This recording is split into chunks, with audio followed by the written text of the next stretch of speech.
Assalamualaikum warahmatullahi wabarakatuh. Hai syara-syara lung bangsa Aceh yang lumpuh muliakan.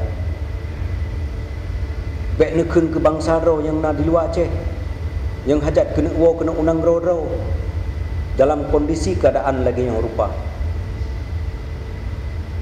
Bek ne pegak status ne tenak bangsa ro watika lagi yang keadaan kena wo kena unang ro tanah endatu ro masing-masing. Warga ro kita nyu hajit wo kena unang ro.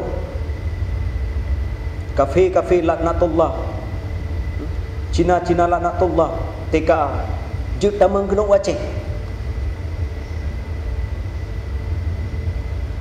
Nanggro nyu ke nanggro Cina, Aceh nyu ke mak Cina po, ke yah Cina po.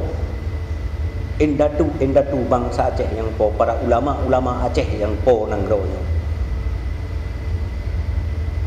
Dan rakyat Aceh yang po nangronyo ken rakyat Cina komunis baik ni atu nak bangsa ro nyo kondisi tengah keadaan lagi nyo hai buna tatero hai bangsa Aceh yang temenak menyo urang ro merasakan diri darah bangsa Aceh bah diwo kedih kena unang ro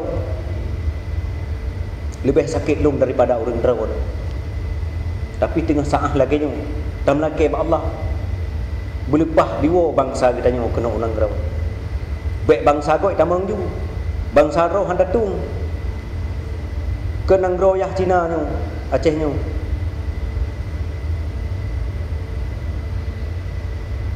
yang wajib talit sebetulnya kita nyo harus kompak bamandu pendatang Cina TKA Cina yang jikun virus corona COVID-19 warga kita nyo hanjuk tubit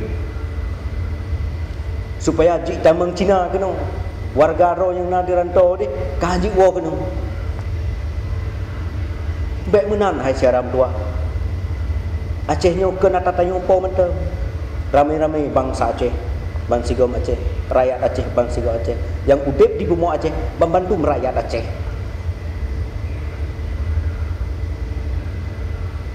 siga tu lo ulangi hai siara lu tak sayang ke bangsa ro tengah sah lagi baik bangsa kafir laknatullah ya tamang kena kajut bag tayo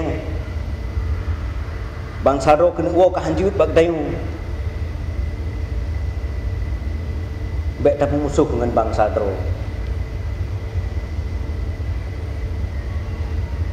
Assalamualaikum bangsa Aceh yang medua wo herakan lu hai pemerintah Aceh nepuo bangsa ro kena unang ro